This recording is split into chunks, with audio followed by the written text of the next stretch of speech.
তখন ঈসা আলাইহিস সালাম বলবেন, আমি তোমাদের একটা পরামর্শ দেই, শোনো শোনো, তোমরা ওই যে শেষ নবী সাইয়্যিদুল মুরসালিন রাহমাতুল লিল আলামিন শফিউল মুজনিবিন নবী মুহাম্মদুর রাসূলুল্লাহর কাছে যাও। সবাই মিলে নবী মুহাম্মদুর রাসূলুল্লাহর কাছে যাবে। যখন নবীর কাছে যাবে, চোখটা বন্ধ করে একটু খেয়াল করেন, যখন নবীর কাছে যাবে, নবী সিজদায় পড়ে ইয়া উম্মতি উম্মতি উম্মতি কান্না করতে থাকবে। নবী শুধু উম্মতি উম্মতি বলে কান্না করতে থাকবে। সকলে মিলে গিয়ে বলবে, নবী আপনার কাছে আমরা এসেছি, আপনি অন্তত আল্লাহর কাছে গিয়ে একটু সুপারিশ করেন, আল্লাহ যেন বিচারটা শুরু করে। এবার নবী মাথা উঠাবেন সিজদা থেকে, মাথা উঠিয়ে বলবে, আসো আসো, তোমাদের জন্য আল্লাহর কাছে সুপারিশ করব। এবার নবী মাথা উঠায়া যখন উম্মতদেরকে সাথে নিয়ে আল্লাহর আরশের কাছে চলে আসবে, আল্লাহর আরশের কাছে আসার পরে আল্লাহ বলবেন, ওয়াবা'আস মাকামাম মাহমুদা। নবী দুনিয়াতে অনেক কষ্ট করেছেন, তায়েফে মার খেয়েছেন, তায়েফে রক্ত ঝরিয়েছেন, তায়েফের কাফেররা আপনাকে পাথর মেরে মেরে রক্তাক্ত করে দিয়েছিল, তায়েফের মধ্যে আপনি অজ্ঞান হয়ে জমিনের মধ্যে পড়ে গেছেন, আপনি কোনো অভিযোগ দেন নাই, আপনার রক্তে তায়েফের মাটি রঞ্জিত হয়েছে, সেদিন আপনার কোনো অভিযোগ ছিল না, আপনি দিনের জন্য নিজের মাতৃভূমি ছেড়েছেন, সেদিন আপনার কোনো অভিযোগ ছিল না।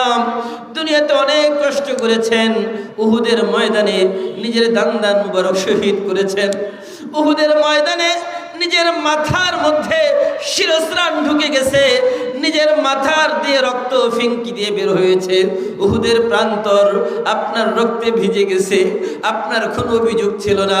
হুনাইনের ময়দানে কঠিন যুদ্ধের সময় আপনার কোনো অভিযোগ ছিল না নবী। সম্মানিত প্রিয় উপস্থিতি, আলোচনার শুরুতেই তাফসীর মাহফিলে আসলে কি লাভ, এই বিষয়ে আপনাদের একটা হাদিস শোনাই আগে। তাফসীর মাহফিলে আসলে লাভ আছে না নাই, কি বলেন আপনারা? লাভ আছে না নাই? চারটা লাভ। কয়টা লাভ বলেন? কয়টা লাভ? চারটা লাভ। ভালো করে হিসাব করেন। ওমাজতামা কওমুন ফি বাইতিম মিন বুয়ুতিল্লাহি ইয়াতলুনা কিতাবাল্লাহ وَيَتَدَارَسُونَ بَيْنَهُمْ إِلَّا نَزَلَتْ عَلَيْهِمُ السَّكِينَةُ। আমাদের প্রিয় নবী মুহাম্মদুর রাসূলুল্লাহ, সকলে পড়েন সাল্লাল্লাহু আলাইহি ওয়াসাল্লাম।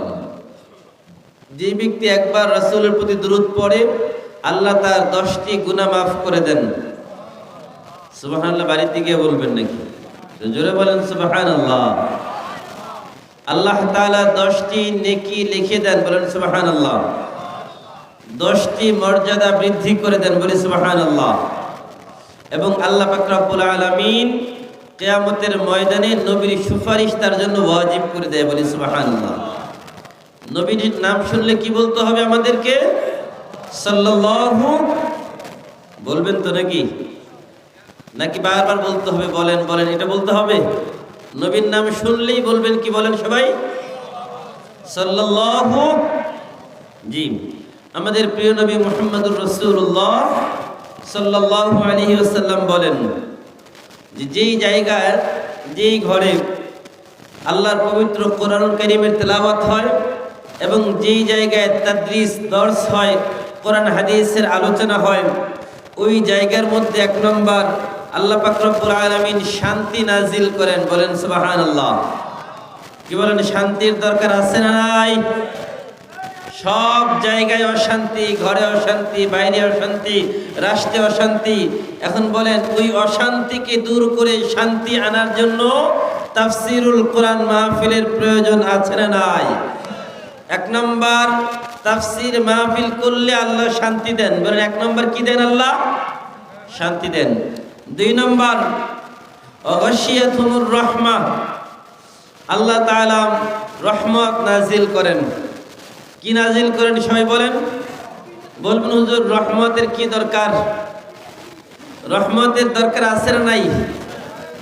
আমাদের উপরে আল্লাহর রহমত যদি না হয় আমরা এক সেকেন্ডও বেঁচে থাকতে পারবো না। আল্লাহর রহমতের কারণে আমরা বেঁচে আছি।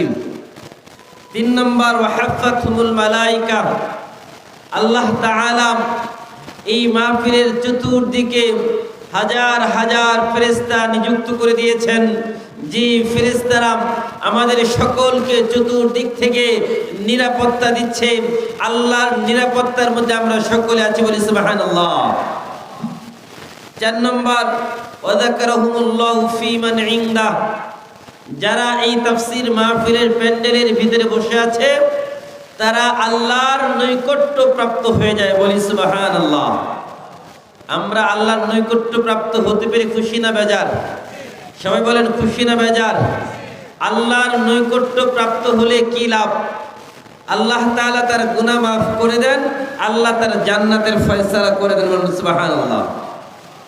তাহলে বলেন মাহফিলে আসলে লাভ না লস? সবাই বলেন লাভ না লস? কয়টা লাভ? মাহফিলে আসলে কয়টা লাভ? মুখস্থ করে যান। সব মাহফিলে তো আপনাকে বলাবে না, সব মাহফিলের শুরুতে আপনাদের কি হাদিস শোনাবে না। এই জন্য আজকে এক হাদিস শুনে রাখবেন, সারা জীবন মনে রাখবেন। এরপরে দ্বিতীয় বিষয় হচ্ছে এই যে যারা একটু পিছনে আসি, কষ্ট করে সামনে আসা যাবে না? একটু সবাই জিকির করতে করতে সামনে চলে আসি। লা ইলাহা ইল্লাল্লাহ, লা ইলাহা ইল্লাল্লাহ, লা ইলাহা ইল্লাল্লাহ, লা ইলাহা ইল্লাল্লাহ। একটু জায়গা ফাঁকা রাখবেন না, সবাই সামনে, নিজের সামনে ফাঁকা জায়গাটা সবাই পূরণ করে নেই। নিজের সামনে কেউ ফাঁকা রাখবো না ভাই। যার সামনে ফাঁকা আছে সামনে আগে আসি, যারা পরে আসবে পরে পিছনে থাকবে। আপনারা বলেন নামাজের মধ্যে যখন দাঁড়ান সামনের কাতারে বাদ দিয়া পিছনে দাঁড়াইলে নামাজ হয়? কি বলেন নামাজ হবে? 3 জায়গায় ফাঁকা রাখা যায় না, বলেন কয় জায়গায়? নামাজের কাতার, মাহফিলের প্যান্ডেল, স্বামী স্ত্রীর মধ্যে ঝগড়াঝাটি করে অনেক সময় স্বামী দিকে একদিকে মুখ, স্ত্রী থেকে আরেক দিকে, আছে না এমন? আল্লাহর হাবিব বলেন যদি এইরকম হয় শয়তান মাঝখানে ঢুকে। কে ঢুকে? শয়তান কি আমাদের বন্ধু না শত্রু? ইন্নাহু লাকুম আদুউম মুবিন। আল্লাহ বলেন নিশ্চয়ই শয়তান তোমাদের প্রকাশ্য শত্রু। এখন বলেন শত্রুকে আমাদের ভালো চায়? তাহলে শত্রুকে জায়গা দিব আমরা?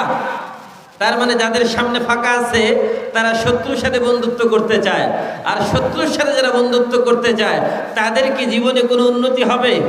তাদের পদে পদে ক্ষতি হবে। এই জন্য আমরা কেউ নিজের সামনে ফাঁকা রাখবো? আল্লাহ তাআলা তৌফিক দান করুন, আমিন। সম্মানিত ভাইরা, আমি আমার আলোচনার শুরুতেই আপনাদেরকে বলতে চাই, এই পৃথিবী এক সময় ছিল না, এখন আছে, আবার এক সময় থাকবেন। এটা বিশ্বাস করেন কিনা কি বলেন আপনারা? একজন মানুষ ইমানদার হওয়ার জন্য, মুমিন হওয়ার জন্য কমপক্ষে 7টা বিষয়ের প্রতি বিশ্বাস করা লাগে। কয়টা বিষয় বলেন? এর মধ্যে একটা আছে আমানতু বিল্লাহি ওয়া মালাইকাতিহি ওয়া কুতুবিহি ওয়া রুসুলিহি ওয়াল ইয়াউমিল আখির ওয়াল কদরি খাইরিহি ওয়া শাররিহি মিনাল্লাহি তাআলা ওয়াল বা'থি বা'দাল মাউত। পরকাল, কিয়ামত সম্পর্কে বিশ্বাস। যাদের পরকাল সম্পর্কে বিশ্বাস নাই, কিয়ামত সম্পর্কে বিশ্বাস নাই, তারা ঈমানদার না। এবার আপনারা বলেন আপনারা কিয়ামত যে হবে এটা বিশ্বাস করেন না করেন না? এক সাহাবী আল্লাহ রাসূলকে প্রশ্ন করলেন, মাতা তাকুমুস সাআ ইয়া রাসূলুল্লাহ, ও আল্লাহর হাবিব কিয়ামত কবে হবে? কিয়ামত কবে হবে?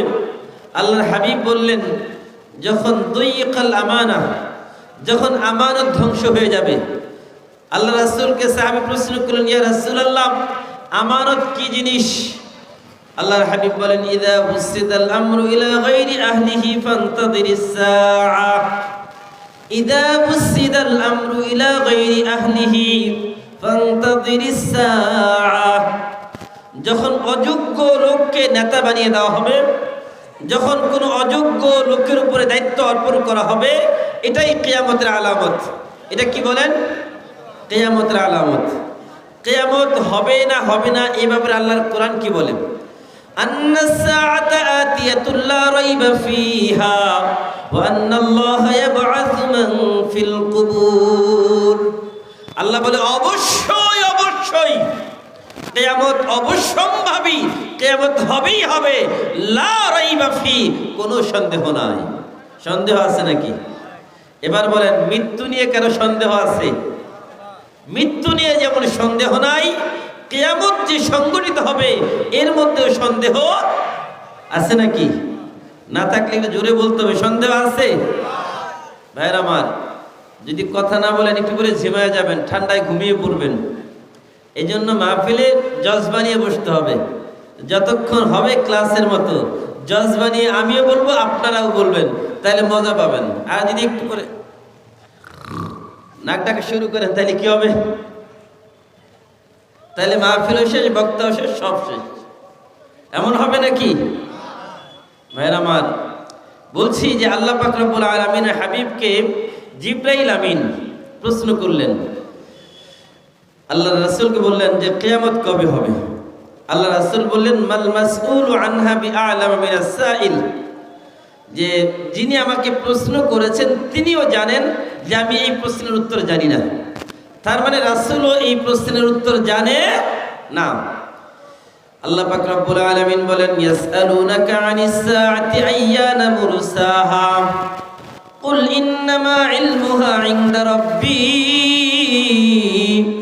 لا يجليها لوقتها إلا هو ثقلت في السماوات والأرض لا تأتيكم إلا بغتة يسألونك كأنك حفي عنها। আল্লাহ পাক বলেন নবী আপনাকে সাহাবায়ে কেরাম প্রশ্ন করে কিয়ামত কবে হবে আপনি বলেন ইন্নামা ইলমুহা ইনদাল্লাহ, এটার জ্ঞান একমাত্র আল্লাহর কাছে। কার কাছে? লা ইউজাল্লিহা লিওয়াক্তিহা ইল্লা হু, এই সময়ের ব্যাপারে আল্লাহ ছাড়া কেউ জানে না। জানে নাকি? লা ইউজাল্লিহা লিওয়াক্তিহা ইল্লা হু, তবে হ্যাঁ সাকুলাত ফিস সামাওয়াতি ওয়াল আরদ, যেই দিন কিয়ামত সংগঠিত হবে ওই দিন আসমান আর জমিনের একটা ভয়ঙ্কর অবস্থা তৈরি হবে। কি অবস্থা? ভয়ঙ্কর অবস্থা। সাকুলাত ফিস সামাওয়াতি ওয়াল আরদ, আসমান জমিনের জন্য ভয়ঙ্কর অবস্থা তৈরি হবে। লা তাতিকুম ইল্লা বাগতা, এটা কি অনেক লম্বা সময় নিয়ে আসবে নাকি? কই যে না না, হঠাৎ আসবে। কিভাবে আসবে বলেন? হঠাৎ, আকস্মিক চলে আসবে। হঠাৎ যে আসবে না কোথায়? সূরা ইয়াসিনের মধ্যে আল্লাহ বলেন ওয়ায়াকুলুনা মাতা হাযাল ওয়া'দু ইন কুনতুম সাদিকিন, তারা বলে ওই ওয়াদা কবে সত্য হবে যেটা তোমরা করেছো। নবী যে বলেন কিয়ামত আসবে, কিয়ামত আসবে, কাফেররা বলে নবী আপনি যদি সত্যবাদী হন তাহলে বলেন কবে হবে। ওয়ায়াকুলুনা মাতা হাযাল ওয়া'দু ইন কুনতুম সাদিকিন, এবার আল্লাহ বলেন মা ইয়ানজুরুনা ইল্লা সাইহাতান ওয়াহিদাতান তাখুযুহুম ওয়া হুম ইয়াখসিমুন, তারা কি একটা আওয়াজের অপেক্ষায় আছে? হঠাৎ একটা আওয়াজ আসবে, বিকট আওয়াজ, আর তারা কি ওই আওয়াজের অপেক্ষায় আছে?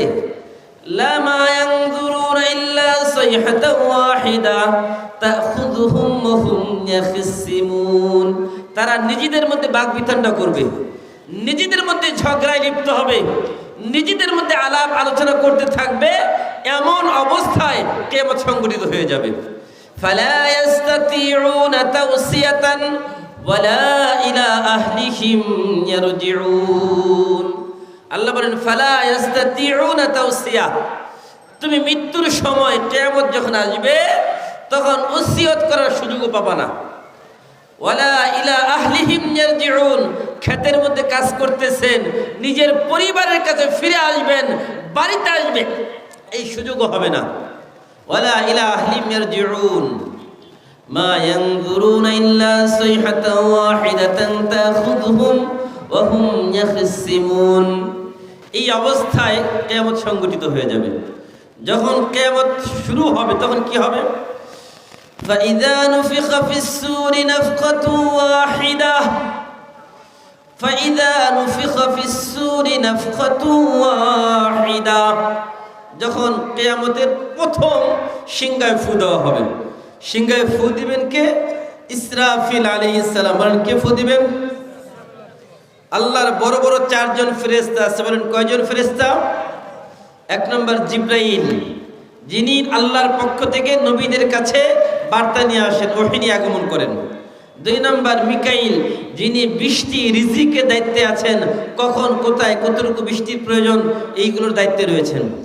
তিন নম্বর ইসরাফিল, যিনি সিংহা মুখে নিয়ে দাঁড়িয়ে আছেন, যখন আল্লাহ বলবেন ইন্নামা আমরুহু ইযা আরাদা শাইআন আন ইয়াকুলা লাহু কুন ফায়াকুন। আল্লাহ যখন বলবেন সিংহে ফু দিয়ে দাও, সাথে সাথে ফু দিয়ে দিবেন। আর আরেকজন আছে আজরাইল। কে আছে বলেন? যার নাম মালাকুল মাউত। কুল ইয়াতাওয়াফাকুম মালাকুল মাউতিল্লাযী উকিলা বিকুম ইলা রাব্বিকুম সুম্মা ইলা রাব্বিকুম তুরজাউন। আল্লাহ বলেন, এই যে একটা প্রশ্ন আপনাদের কাছে করি, একই সময় দেখবেন এই জায়গায় একজন মারা গেছে, আরেক এলাকায় আরেকজন মারা গেছে, অমুক জায়গায় একই সময় অনেক জায়গায় অনেক মানুষ মারা যায় না? অ্যাক্সিডেন্ট যখন ঘটে এক জায়গায় অনেক মানুষ মারা যায় না? এখন যদি আজরাইল একজন হয়, এতগুলা মানুষের কেমনে মারে? কথা বুঝেন নাই? কি বলেন? আজরাইল একজন না অনেক? আজরাইল একজন না অনেক? এই যে প্রশ্নের উত্তর শেষে দিব, এই প্রশ্নের উত্তর শেষে দিব, আপনাদের উত্তর কিন্তু হয় নাই। ঠিক আছে? এটা যদি শুনতে চান শেষ পর্যন্ত থাকবেন, ইনশাআল্লাহ আমাকে স্মরণ করায় দিবেন যদি মনে না থাকে। তো ভাইরা আমার, আজরাইল কয়জন? একজন না একাধিক? এই প্রশ্নের উত্তর আমি শেষ দিব ইনশাআল্লাহ।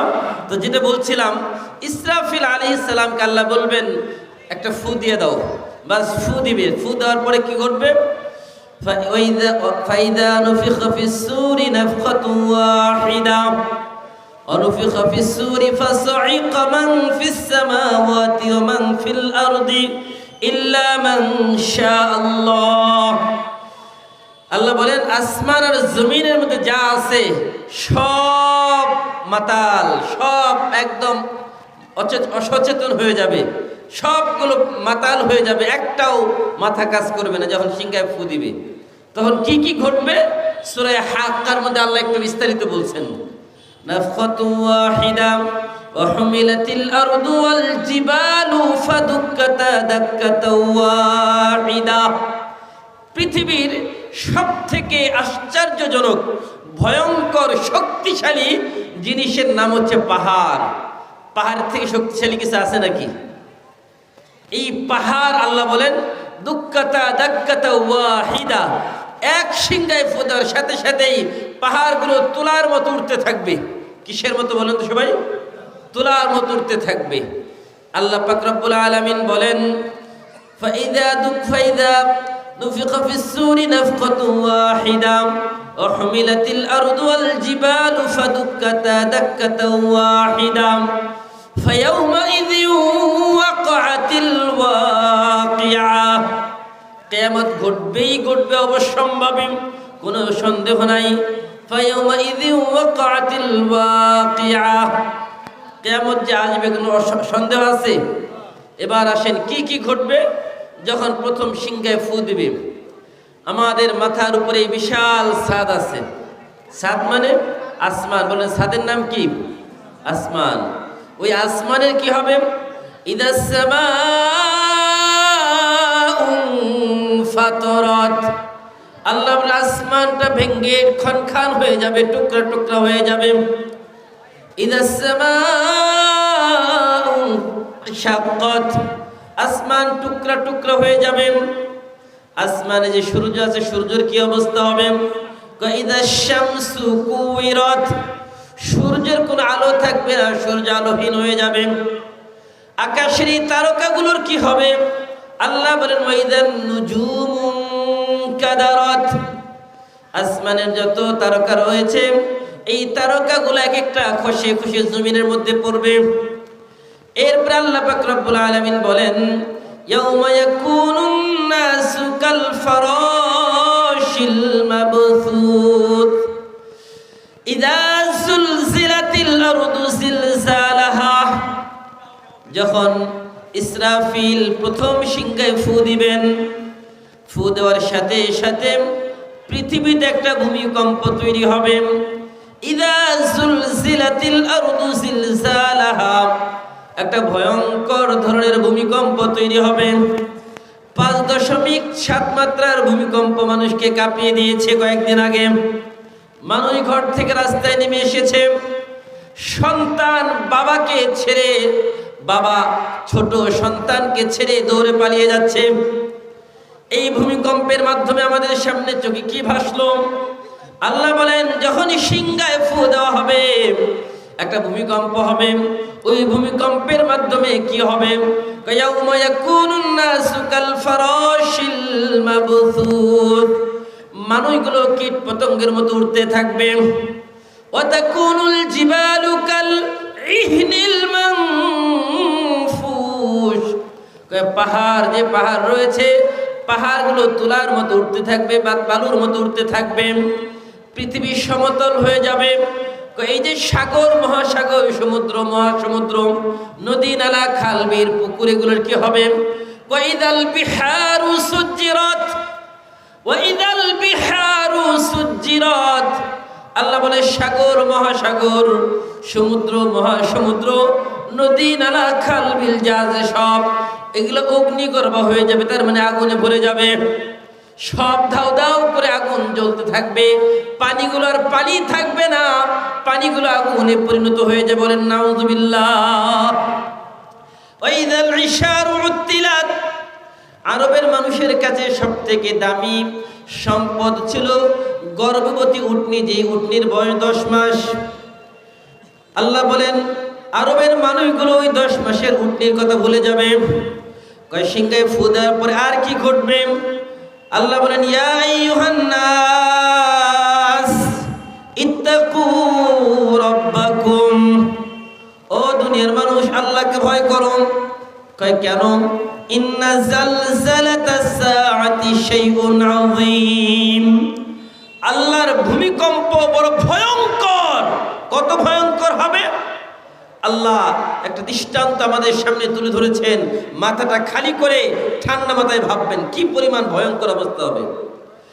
ইয়াউমা তারাউনাহা তাযহালু কুল্লু মুরদিআতিন আম্মা আরদাআত ওয়া তাদউ কুল্লু যাতি হামলিন হামলাহা ওয়া তারান নাসা সুকারা ওয়া মা হুম বিসুকারা ওয়ালাকিন্না আযাবাল্লাহি শাদীদ।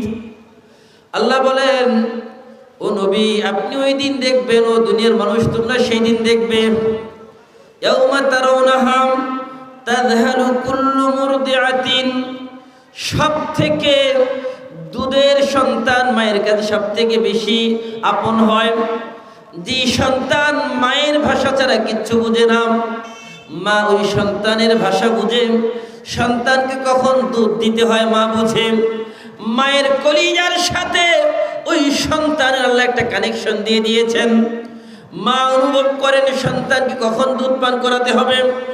কিন্তু যখন ভূমিকম্প শুরু হবে আল্লাহ বলেন তাযহালু কুল্লু মুরদিআতিন আম্মা আরদাআত, প্রতিটা দুধপায়ী মায়েরা তাদের দুধের শিশুদের কথা ভুলে যাবে।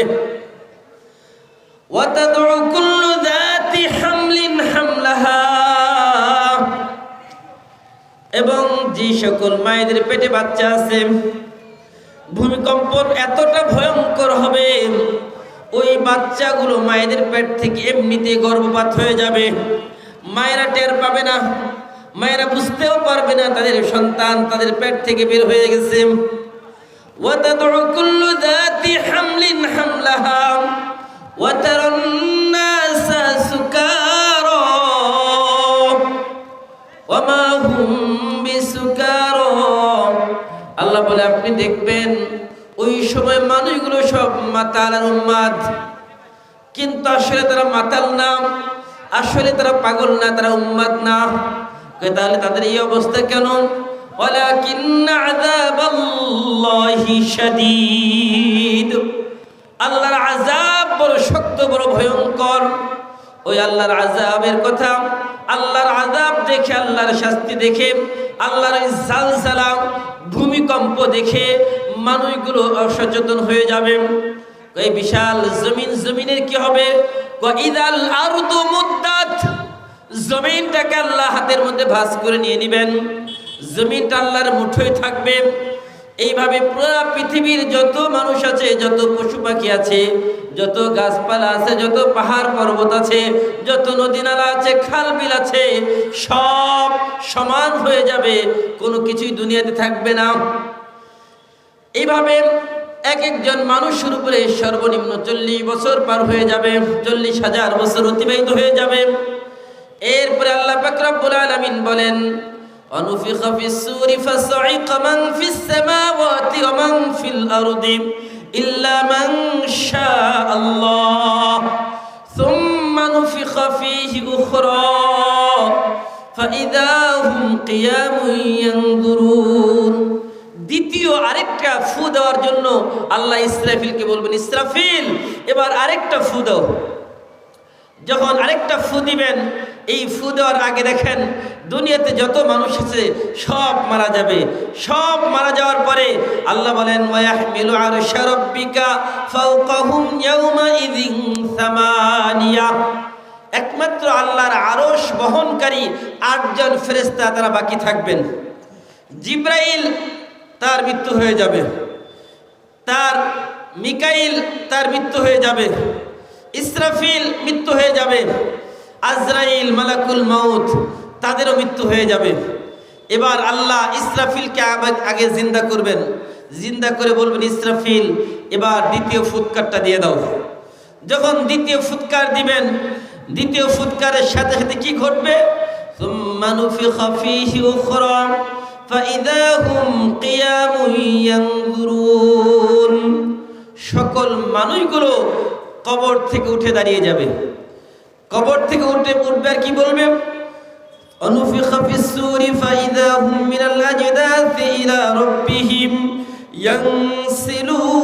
ইয়ানসিলুন ক্বালু ইয়া ওয়াইলানা মান বা'আসানা মিন মারকাদিনা মা হাযা মা ওয়া'দার রাহমান ওয়া সাদাকাল মুরসালুন। ওই দিন সকল মানুষগুলো কবর থেকে উঠে যাবে আর উঠে আল্লাহর দিকে চলা শুরু করবে। আর যারা জান্নাতি ছিল, যেই মানুষগুলো কবরে ঘুমিয়েছিল, তারা বলবে, এই তো সেই দিন, যেই দিনের কথা আল্লাহ আমাদের সাথে ওয়াদা করেছিলেন, আমাদের কাছকে কে ঘুম থেকে জাগালো রে? আমরা তো এত আরামের ঘুমের মধ্যে ছিলাম, আমাদের ঘুমটা কে ভাঙলো?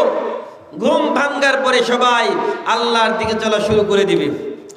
এখন যখন আল্লাহর দিকে চলা শুরু করবে, তখন যেই দিকে তাকাবে সেদিকেই শুধু সমতল সাদা মাঠ, সাদা মাঠ আর মাঠ। সেই মাঠ হবে হাশরের ময়দান। ওই হাশরের ময়দানটা কতটা ভয়ঙ্কর হবে! আল্লাহ পাক রব্বুল আলামিন হাবিব বলেন, ওই দিন আল্লাহ পাক রব্বুল আলামিন যেই সূর্যকে ভেঙ্গে টুকরা টুকরা করে ফেলে দিয়েছিলেন, ওই সূর্যকে আল্লাহ আবার সৃষ্টি করবেন। আবার প্রতিটা জিনিস সৃষ্টি হয়ে যাবে।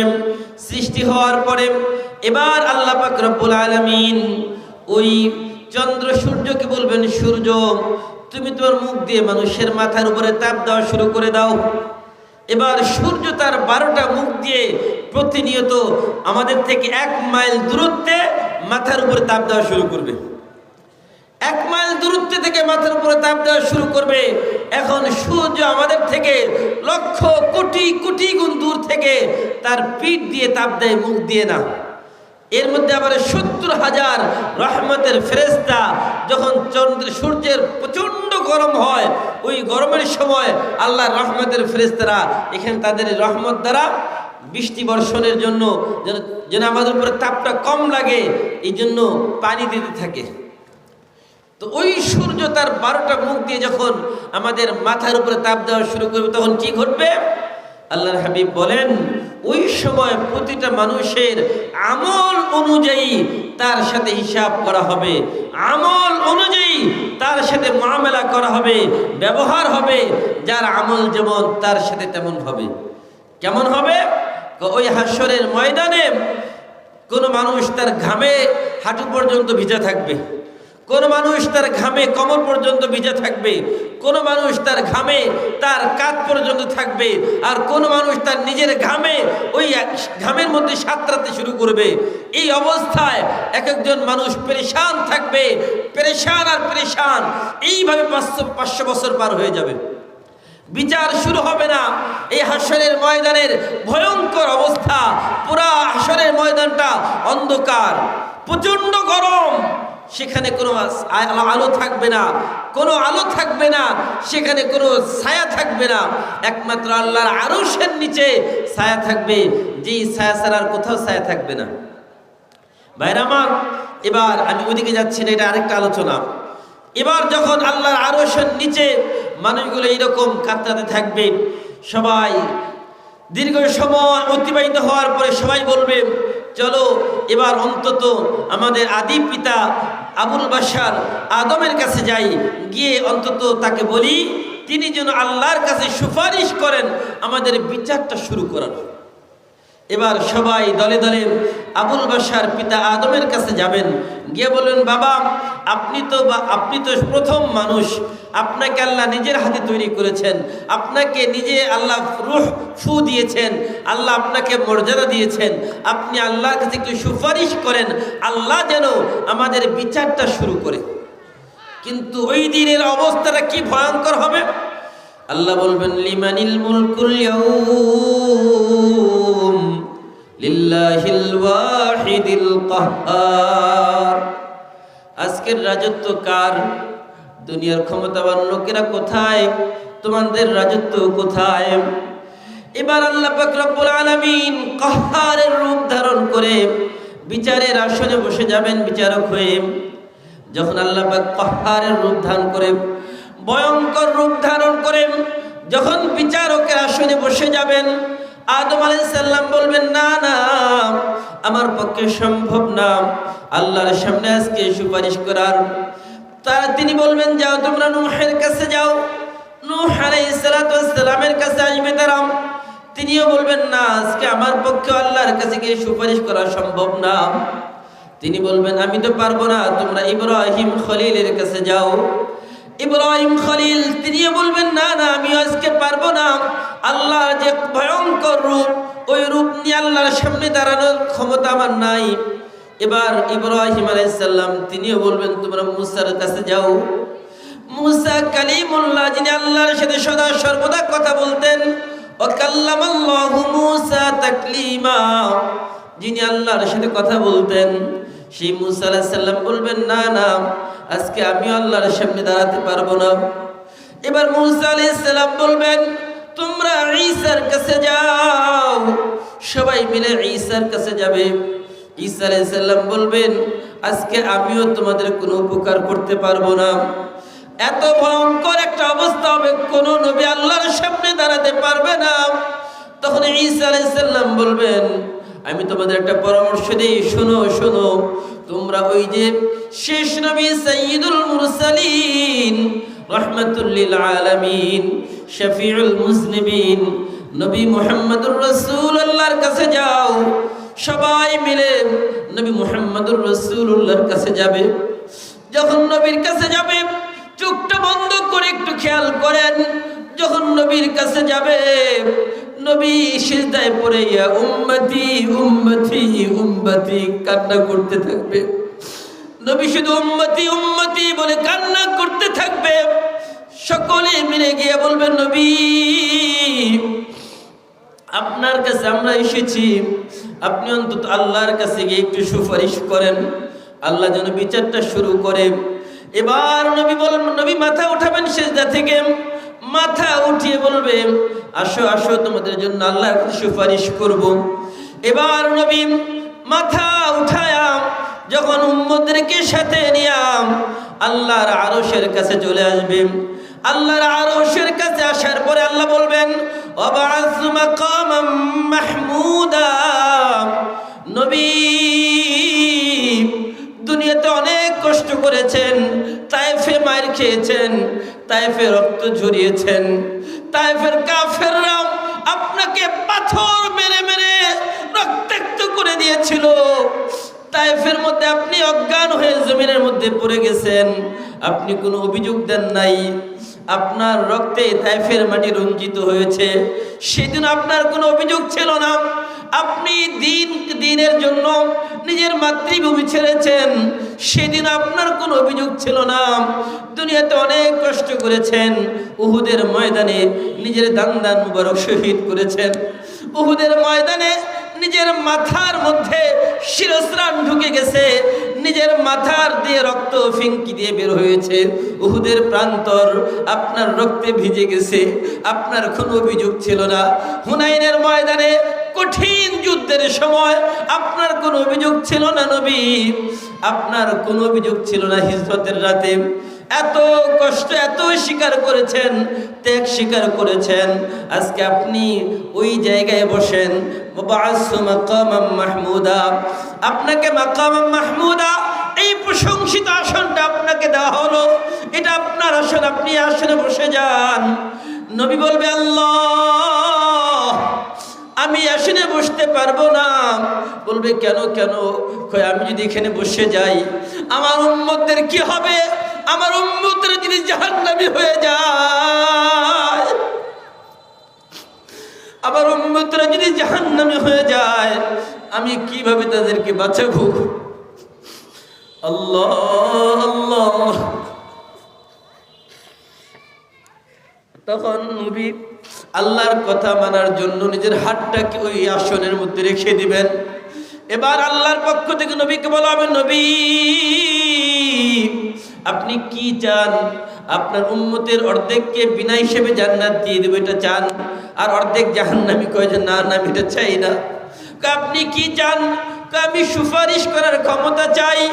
আল্লাহ আমি সুপারিশ করার ক্ষমতা চাই, আমার একটা উম্মত যেন জাহান্নামের মধ্যে না থাকে, আমি শেষ উম্মতটাকে জাহান্নাম থেকে বের করে জান্নাতে নিয়ে যেতে চাই। আল্লাহ আল্লাহ আল্লাহ আমাদের মাফ করে দাও আল্লাহ। এবার নবী আল্লাহর কাছে বলবেন আল্লাহ আমার এই উম্মতদের বিচার শুরু করে দেন। হাশরের ময়দান বড় ভয়ঙ্কর জায়গা বাবা। হাশরের ময়দানের আগে একটু কবরের জগতের কথা বলতে চাই। কবরের জগতে আল্লাহ আপনার হাবিব বলেন কবর প্রতিদিন আমাদেরকে 3 বার করে ডাকতে থাকে। আর ডেকে ডেকে কি বলে জানেন? কবর বলে ও দুনিয়ার মানুষ আমার কাছ দিয়ে যাও, আমাকে ভুলে গেছো অথচ আমার পাশ দিয়ে যাচ্ছ, তুমি আমাকে মনে করো না, আমার কথা স্মরণ করো না। অথচ আমি কিন্তু একাকিত্বের ঘর, আমি মাটির ঘর, আমার মধ্যে কোনো সাথী থাকবে না, কোনো বাতিও থাকবে না, কোনো ল্যাপ তোষক থাকবে না, কোনো আরাম আয়েশের বিছনা থাকবে না। এই জায়গা নিঃসঙ্গ থাকতে হবে, কোনো আরাম থাকবে না, আরায়েশ থাকবে না। যদি তুমি আমল নিয়ে আসো তোমার সাথে ভালো আচরণ করা হবে, আর যদি আমল ভালো না নিয়ে আসো কবর সেই দিন বলবে তুমি যে আমল নিয়ে আসো নাই তার জন্য তোমাকে শাস্তি ভোগ করতে হবে। আল্লাহ হাবিব বলেন ওই দিন যারা বেনামাজি বেআমল মানুষগুলো তাদেরকে কবর এমন ভাবে চাপ দিবে, কবরের মানুষের 2 পাঁজরের হাড়গুলো একটার সাথে আরেকটা মিশে যাবে। আর মানুষগুলো বেনামাজি হওয়ার কারণে তাদেরকে আল্লাহ তাআলা সর্প দিয়ে দংশন করাবেন, তাদের কবরের সাথে জাহান্নামের আযাবের লিঙ্ক দিয়ে দেওয়া হবে। এবার হাশরের ময়দানে বিচার শুরু হয়ে গেল। একজনের যে বিচার হলো, বিচার হওয়ার পরে তার আমলের পাল্লাটা হালকা হয়ে যাবে আর তার গুনার পাল্লাটা ভারী হয়ে যাবে। এবার খেয়াল করেন যখন তার আমলের পাল্লা হালকা হয়ে যাবে, গুনাহের পাল্লা ভারী হয়ে যাবে, আল্লাহ বলবেন যা রে বান্দা তুই জাহান্নামে যা, তোর আমল তো হালকা। ফাম্মা মান সাকুলাত মাওয়াজিনুহু ফাহুয়া ফি ঈশাতির রাদিয়া ওয়া আম্মা মান খাফফাত মাওয়াজিনুহু ফাউম্মুহু হাওিয়া ওয়া মা আদরাকা মা হিয়া নারুন হামিয়া। আল্লাহ আল্লাহ ওই দিন বলবেন, যার আমল ভারী হবে তাকে জান্নাত, আর যার আমলের পাল্লা হালকা হয়ে যাবে তাকে জাহান্নাম। এবার যখন জাহান্নামের হুকুম হয়ে যাবে, ফেরেশতা ধরে তাকে জাহান্নামের দিকে নিয়ে যাবে। আল্লাহর হাবিবকে একজন বলবেন, ওগো নবী, আপনার এক উম্মতকে ফেরেশতারা ধরে ধরে জাহান্নামে নিয়ে যাচ্ছে। বাচ্চাওয়ালা মুরগির মা, বাচ্চাওয়ালা মুরগি যেমন তার মুরগির বাচ্চাকে যখন চিলে নিয়ে যায়, চিল থেকে বাচ্চাকে বাঁচানোর জন্য যেমন ওই মুরগি উড়াল দিয়ে তার বাচ্চাকে বাঁচায়, আল্লাহর নবী প্রিয় নবী মুহাম্মদুর রাসূলুল্লাহ সাল্লাল্লাহু আলাইহি ওয়াসাল্লাম উম্মতকে বাঁচানোর জন্য দৌড়ে দৌড়ে যাবেন আর বলবেন, ও ফেরেশতারা থামো থামো, আমার এই উম্মতকে একটু থামাও, তার সাথে আমি কথা বলি। বলবে, কি ব্যাপার, তাকে কোথায় নিয়ে যাও? বলবে, তাকে জাহান্নামে নিয়ে যাই। বলবে, কেন জাহান্নামে নিয়ে যাও? বলবে, তার তো গুনাহ বেশি নাকি কম? এবার আল্লাহর হাবিব বলবেন, ফেরেশতারা তাকে আরেকবার মিজানের পাল্লার কাছে নিয়ে আসো। যখন মিজানের পাল্লার কাছে নিয়ে আসবে, নিয়ে আসার পরে মানুষগুলো যখন সামনে দাঁড়িয়ে থাকবে, ওই সময় আল্লাহর হাবিব বলবেন, তার আমলটা আরেকবার ওজন করে আমি দেখতে চাই। তখন তার আমলটা আবার ওজন করা হবে, দেখা হবে তার আমল ছিল হালকা আর গুনাহ ছিল বেশি। এবার আল্লাহ পাক রব্বুল আলামিনের হাবিব, দয়ার নবী, মায়ার নবী, রহমতের নবী, তিনি তার পকেট থেকে একটা কাগজের টুকরা বের করবেন।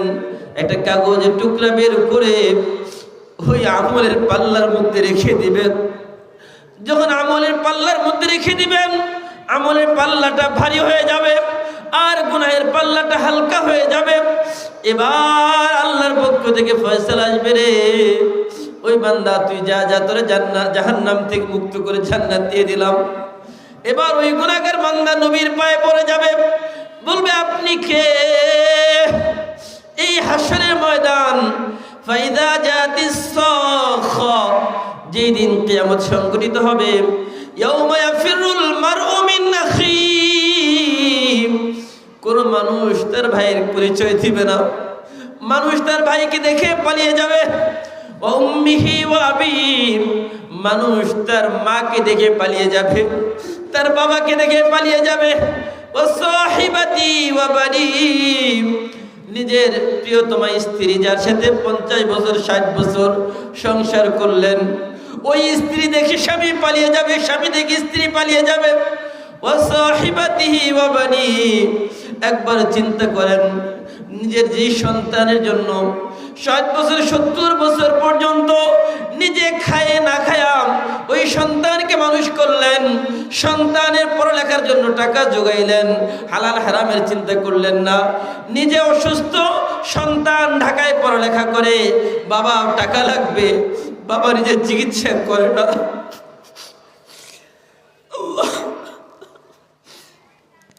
বাবা নিজের চিকিৎসা না করে সন্তানের জন্য টাকা পাঠায় দেয়। মায়ের কাপড় নাই, ছেঁড়া কাপড় পরে, সন্তান ফোন দিয়েছে, বাবা টাকা লাগবে, মায়ের কাপড় আনে না, বলে 2 বছর পরে আনলেও হবে, অসুবিধা নাই। কয় সন্তান যখন বড় হবে ওই সন্তান আমাদেরকে দেখবে, সন্তানের জন্য খেয়ে না খেয়ে টাকা পাঠান, সন্তানের জন্য নিজে অসুস্থ চিকিৎসা করান না, দিনের পর দিন কষ্ট করেন। এইভাবে দিনের পর দিন পার করে দিলেন। কিন্তু কি হলো? আল্লাহ বলেন, বানি, কিয়ামতের ময়দানে এই সন্তান বাবাকে দেখে পালিয়ে যাবে, সন্তান বাবার পরিচয় দিবে না। ও সাহিবাতি ওয়া আখি, ও সাহিবাতিহি ওয়া আখি, ও ফাসিলাতিহি আল্লাতী তুবি, এবং যত আত্মীয় স্বজন আছে কেউ কারো পরিচয় দিবে না। ওই গুনাহগার উম্মত বলবে, আপনি কে? আজকে হাশরের ময়দানে যেখানে বাবা সন্তানের পরিচয় দেয় না, সন্তান বাবার পরিচয় দেয় না, মা সন্তানের পরিচয় দেয় না, সন্তান মায়ের পরিচয় দেয় না, ওই দিন আপনি আমাকে এই গুনাহ থেকে, আপনি আমার আমল নামাটা ভারী করে দিলেন, আপনি আমার কি হন? নবী বলবো, আমার গুনাহগার উম্মত, আমাকে তুমি চিনো নাই। তুমি যখন নীরবে নিবৃত্তিতে বসে বসে আমার নামে দুরূদ পড়তেন, ওই দুরূদ আল্লাহর ফেরেশতা আমার কাছে রেশমি রুমালের মধ্যে করে তোমার নাম, তোমার বাবার নাম, তোমার এলাকার নাম সহ আমার কাছে পৌঁছে দিয়েছে। আর ওই দুরূদটা তোমার আমলের পাল্লার মধ্যে আমি নবী দিয়ে দিয়েছি। আমি তোমার শেষ নবী, তোমার এতিম নবী, নবী মুহাম্মদুর রাসূলুল্লাহ। আমি তোমার ওই নবী, তোমার যেই দুরূদ তুমি আমার কাছে পাঠিয়েছিলাম, ওই দুরূদটা তোমার আমলের পাল্লায় দিয়ে দিলাম। আর এটাই তোমার আমলের পাল্লা ভারী করে দিয়েছে। বলি সুবহানাল্লাহ।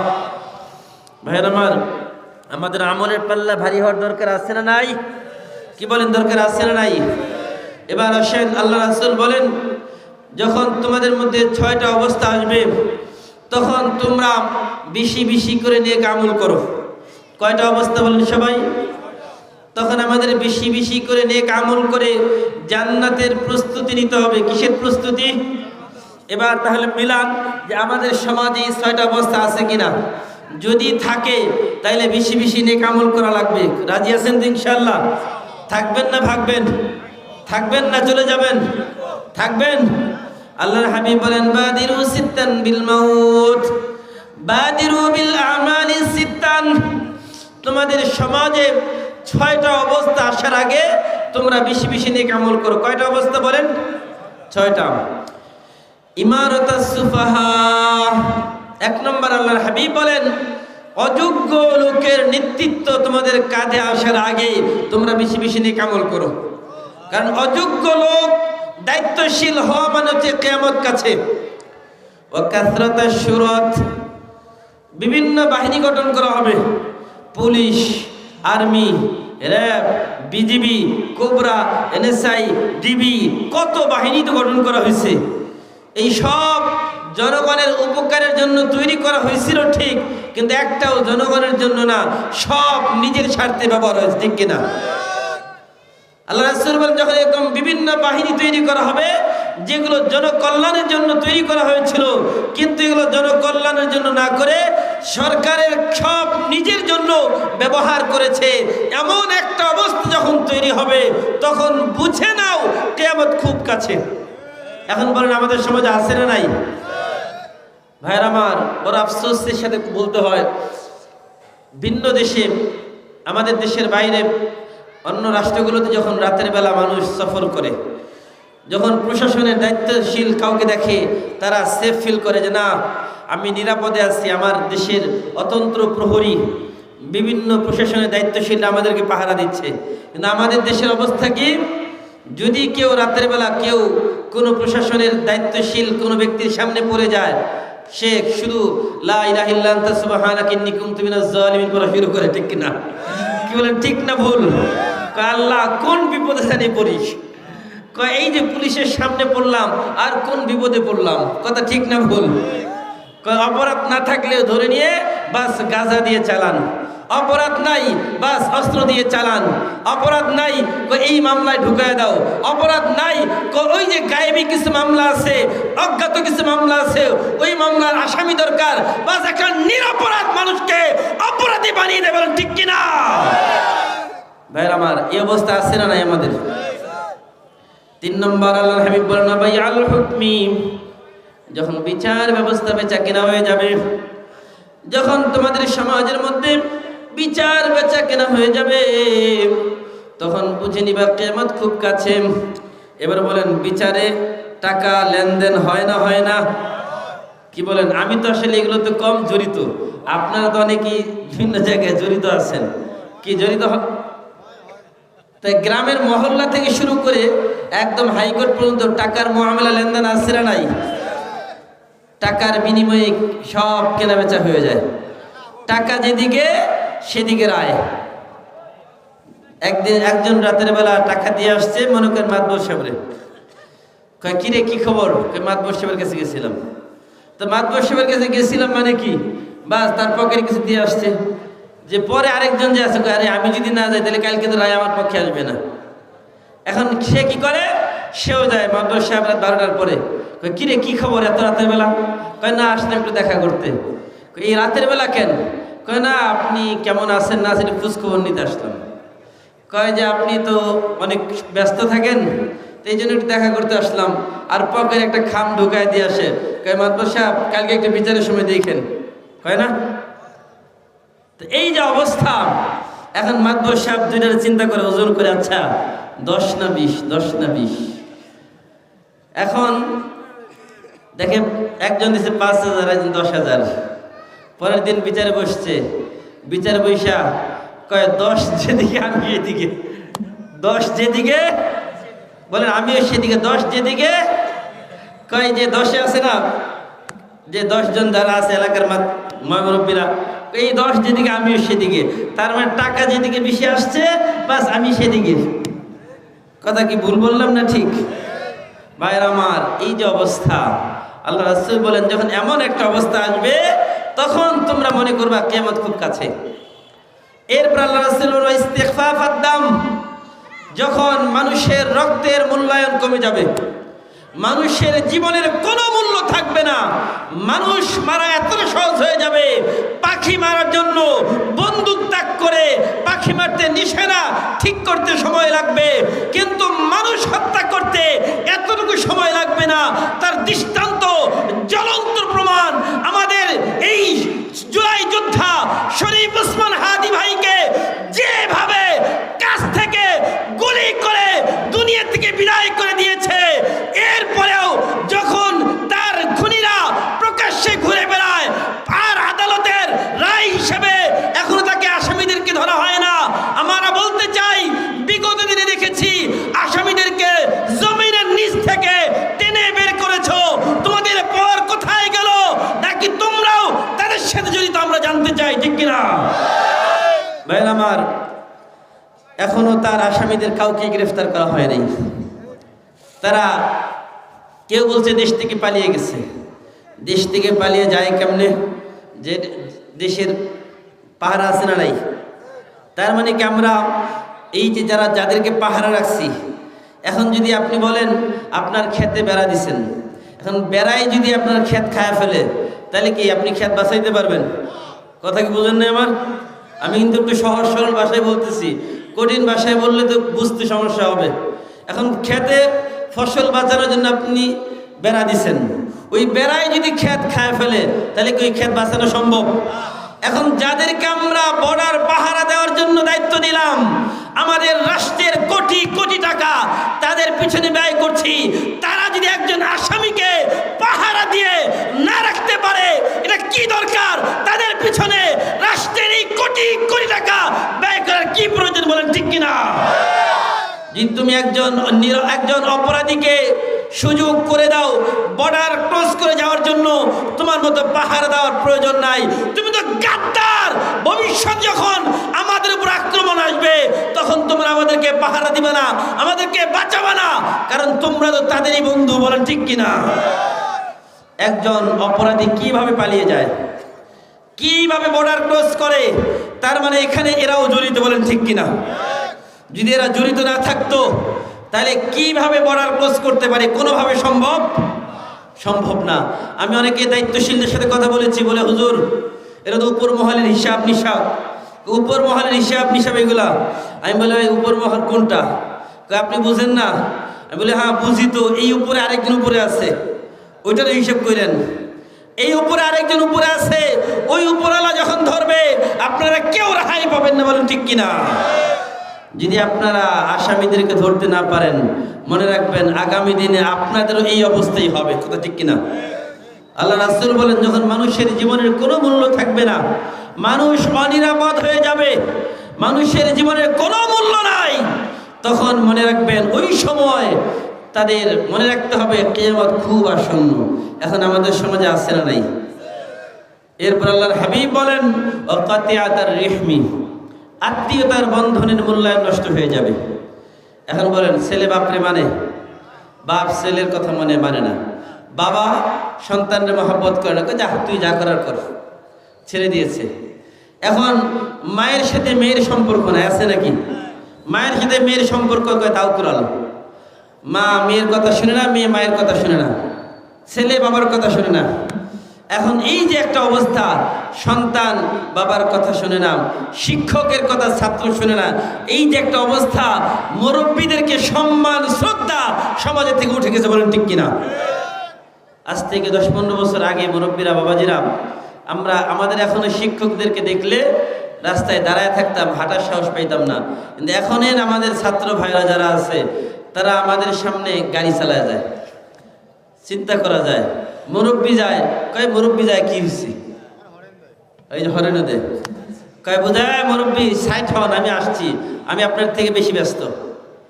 কথা কি ভুল বললাম না? ঠিক। এই যে মান্যগণ্য সব উঠে গেছে, আদব কায়দা সব নষ্ট হয়ে গেছে। যখন এমন অবস্থা তৈরি হবে, তখন বুঝে নিবা ওই সমাজের মধ্যে আর বেশি দিন টিকে থাকা যাবে না, কিয়ামত খুব কাছে। এরপর আল্লাহ রাসূল বলেন, ওয়ানাশআন ইয়াত্তাখিযুনাল কুরআনা মাযামিরা, এমন একটা প্রজন্ম তৈরি হবে যেই প্রজন্মের লোকেরা কোরআনটাকে গান বানায় ফেলবে, কোরআনকে তারা বাদ্যযন্ত্র দিয়ে বানাবে, কোরআনকে বিভিন্ন জায়গায় দেখেন না, বাউলরা, বাউল আউফ আছে না নাই, এই বাউলরা গান রে কোরআন শরীফে গানের সুরে পড়ে, বাদ্যযন্ত্র তবলা দিয়ে ঢোল বাজায় আর কোরআন পড়ে, আছে না নাই? আবার আল্লাহর নামে বিভিন্ন ফালতু কথাবার্তা বলে, আল্লাহকে নিয়ে এমন কুরুচিপূর্ণ কথা বলে যেটা আমরা মুসলমান হিসেবে মুখে আনা সম্ভব ভাইরা আমার। তো যখন এই অবস্থা তৈরি হবে, তখন কি হবে? কয় আল্লাহ রাসূল বলেন, ইউকদ্দিমুনা আহাদাহুম লিগান্নিহিম, কয় একজন গান ভালো গাইতে পারে, কি গাইতে পারে? কয় গান ভালো গাইতে পারে, এরা নেতা বানায় দাও।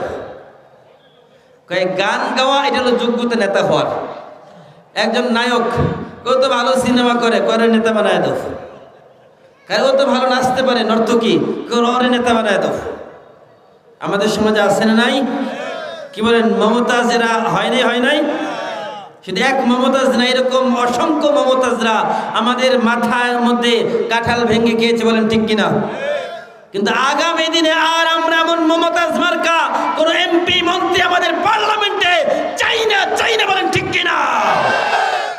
আগামী দিনে এই দেশ হবে কোরআনের, ইসলামের বাংলাদেশ, বলেন ঠিক কিনা? আগামী দিনের দেশ হবে ইসলামের বাংলাদেশ, বলেন ঠিক কিনা? আগামী দিনে এই দেশ চলবে কোরআন দিয়ে, বলেন ঠিক কিনা? আগামী দিনে এই পার্লামেন্ট চলবে কোরআন দিয়ে, বলেন ঠিক কিনা? ভাইরা আমার, রাজি আছেন তো নাকি? আল্লাহ বলেন, আন্নাল কুওয়াতা লিল্লাহি জামিআ, এই জমিনের মালিক কে ভাইরা আমার? বলেন সবাই, এই জমিনের মালিক কে? বিশ্বাস করেন? সকল ক্ষমতার উৎস কে? আল্লাহ। এখন আমাদের যদি বলা হয় সকল ক্ষমতার উৎস জনগণ, আপনাদেরকে পাওয়ার দিল, আরে তোমরাই তো ক্ষমতার মালিক, আপনি খুশি হয়ে গেলেন, আরে আমার তো ক্ষমতার মালিক বানায় দিল, আমি তো চাইলে ক্ষমতায় বসাইতে পারি, আমি চাইলে ক্ষমতায় নামাইতে পারি, কিন্তু এটা কি সম্ভব? আল্লাহ বলেন, কুলিল্লাহুম্মা মালিকাল মুলক তুতিল মুলকা মান তাশা ওয়া তানজিউল মুলকা মিম্মান তাশা ওয়া তুইজ্জু মান তাশা ওয়া তুদিল্লু মান তাশা বিয়াদিকাল খায়র। আল্লাহ বলেন, নবী আপনি বলুন, কুলিল্লাহুম্মা মালিকাল মুলক, এই সকল ক্ষমতার মালিক কে? চিল্লায় বলতে হবে, সকল ক্ষমতার মালিক কে? আমেরিকার মালিক কে? রাশিয়ার মালিক? ইন্ডিয়ার মালিক? ইন্ডিয়ার মালিক মোদি নাকি? ইন্ডিয়ার মালিক কে? ভাইরা আমার, বাংলাদেশের মালিক হাসিনা। আল্লাহ বলেন, তুইজ্জু মান তাশা ওয়া তুদিল্লু মান তাশা, আল্লাহ যাকে চান তাকে সম্মান দেন, আল্লাহ যাকে চান তাকে লাঞ্ছিত করেন। আল্লাহ যাকে চান তাকে ক্ষমতা দেন, আল্লাহ যার কাছ থেকে চান ক্ষমতা ছিনিয়ে নেন। দেখেন বেগম জিয়া, তিনি ক্ষমতায় নাই, কিন্তু আল্লাহ তাকে এমন জনপ্রিয়তা দিলেন, এমন সম্মান দিলেন, এই দেশের মানুষের ভালোবাসার পাত্র বানিয়ে তেনাকে দুনিয়া থেকে বিদায় করে দিলেন, ঠিক কিনা? দলমত নির্বিশেষে সবাই তার জন্য চোখের পানি ফেলে দোয়া করে যে আল্লাহ বেগম জিয়াকে তুমি মাফ করে দাও। আমি আমার জীবনে দেখেছি যে তার অনেক কথা আমার শোনার সুযোগ হয়েছে ডাইরেক্ট। তিনি কখনো আলেম ওলামাদের সাথে বেয়াদবি করেন না, এক নম্বর, কখনো আলেম ওলামাদের সাথে বেয়াদবি করেন নাই। এবং যখন 4 দলীয় ঐক্য জোট ছিল ক্ষমতায়, তখন তিনি কখনো ইসলাম বিরোধী কোনো আইন করেন নাই। এটা তার সবথেকে বড় গুণ। কিন্তু যারাই আমরা দেখেছি কলা গাছ ফুলে আঙ্গুল হয়েছে, আঙ্গুল ফুলে কলা গাছ হয়েছে যারাই, তারাই প্রথমে সেই আলেমদেরকে ধরো, আলেমদেরকে মারো, আলেমদেরকে ফাঁসিতে ঝুলাও, তাহলেই সব ঠিক। তারা মনে করেছে আমরা যদি আলেমদেরকে ধরতে পারি, আলেমদেরকে মারতে পারি, আলেমদেরকে ফাঁসিতে ঝুলাতে পারি, তাহলে মনে হয় আমাদের ক্ষমতা চিরস্থায়ী। আর এটা মনে করেই দাদা বাবুদেরকে খুশি করার জন্য, তারা দাদা বাবুদেরকে খুশি করার জন্য এদেশের লক্ষ লক্ষ আলেম ওলামাদেরকে জেলে ভরেছে, তারা আলেম ওলামাদেরকে ফাঁসিতে ঝুলিয়েছে, দিনের পর দিন তাদেরকে পড়া কষ্টে জিন্দানখানায় কষ্ট দিয়ে দিলে দিলে শহীদ করে দিচ্ছে কিনা। আজকে আলেমদের চোখের পানির বদলায় তারা আজকে ভেসে গেছে, বলেন ঠিক কিনা। আলেমদের চোখের পানির বিনিময়ে তারা আজকে ভেসে গেছে। এমন ইতিহাস বাংলা তো দূরের কথা, পৃথিবীতে কোথাও নাই যে একজন পার্লামেন্ট সদস্য দূরের কথা, মেম্বার চেয়ারম্যান পর্যন্ত এলাকায় থাকতে পারেনি, বলেন ঠিক কিনা। এরা তাদের কর্মের ফল, বলেন কি এটা, কি এটা। যাহারাল ফাসাদু ফিল বাররি ওয়াল বাহরি বিমা কাসাবাত আইদিন নাস লিয়ুযীকাহুম বা'দাল্লাযী আমিলু লাআল্লাহুম ইলাইহি ইয়ারজিউন। আল্লাহ বলেন জলে স্তরে যত বিপদ আসে, যত বিপর্যয় আসে, সব তোমাদের দুই হাতের কামাই। এবার আসেন দুই হাতের কথা বলতে গিয়ে আমার মনে পড়ে গেল হাশরের ময়দানের কথা বলেছিলাম। হাশরের ময়দানে ছিলাম আমরা। ওই হাশরের ময়দানে আল্লাহ পাক রব্বুল আলামিন আমাদের আমলনামাগুলো আমাদের হাতে দিবেন। কিভাবে দিবেন? আল্লাহ বলেন ফাম্মা মান উতিয়া কিতাবাহু বিয়ামিনি ফায়াকুলু হাউম ইকরাউ কিতাবিয়া ইন্নী যানানতু আন্নী মুলাকিন হিসাবিয়া ফাহুয়া ফি ঈশাতির রাদিয়া। আল্লাহ পাক রব্বুল আলামিন বলেন ফাম্মা মান উতিয়া কিতাবাহ, যখন তার আমলনামা ডান হাতে আসবে তখন সে আনন্দে নাচতে থাকবে আর বলবে হাউম ইকরাউ কিতাবিয়া, এই নাও নাও আমার আমলনামার একটু পড়ে দেখো। আত্মীয় স্বজনের কাছে যাবে দৌড়ে দৌড়ে, আর আমলনামা দেখাবে, খুশিতে আত্মহারা হয়ে যাবে, সে জান্নাতে যাবে। অপর দিকে যাদের আমলনামা বাম হাতে আসবে, ওয়া আম্মা মান উতিয়া কিতাবাহু বিশিমালি, যাদের আমলনামা বাম হাতে আসবে তাদের কি অবস্থা হবে? আল্লাহ বলেন ফাম্মা মান উতিয়া কিতাবাহু বিশিমালি ফায়াকুলু ইয়া লাইতানি লাম উতা কিতাবিয়া, সে বলবে হায় আফসোস, যদি আমার মৃত্যু আমার কাছে চলে আসতো, যদি আমার মৃত্যুই আমার চূড়ান্ত ফয়সালা হয়ে যেত। ফায়াকুলু ইয়া লাইতানি লাম উতা কিতাবিয়া, যদি আমার এই আমলনামা আমার হাতে না আসতো। ফায়াকুলু ইয়া লাইতানি লাম উতা কিতাবিয়া ওয়া লাম আদরি মা হিসাবিয়া, যদি আমার আমলনামা আমি হাতে না পাইতাম। ইয়া লাইতাহা কানাতিল কাদিয়া, ইয়া লাইতাহা কানাতিল কাদিয়া। আল্লাহ বলেন ইয়া লাইতাহা কানাতিল কাদিয়া, হায় আফসোস, আমার মৃত্যু যদি আমার সমাধান হয়ে যেত, আমি যদি আর জিন্দা না হইতাম। ইয়া লাইতাহা কানাতিল কাদিয়া মা আগনা আন্নী মালিয়া, ওই দিন তারা বলবে হায় আফসোস, আমার ক্ষমতা আমাকে বাঁচাতে পারে নাই। মা আগনা আন্নী মালিয়া, মা আগনা আন্নী মালিয়া, আমার সম্পদ আমাকে বাঁচাইতে পারলো না, আমার ক্ষমতা আমাকে বাঁচাইতে পারলো না। হালাকা আন্নী সুলতানিয়া, এবার আল্লাহ বলেন হালাকা আন্নী সুলতানিয়া, সে বলবে আমার রাজত্বই আমাকে ধ্বংস করে দিল। এবার আল্লাহ বলবেন খুদু, শেষ করবো কেমনে, কথা নাকি? আসসালামু আলাইকুম ওয়া রাহমাতুল্লাহ।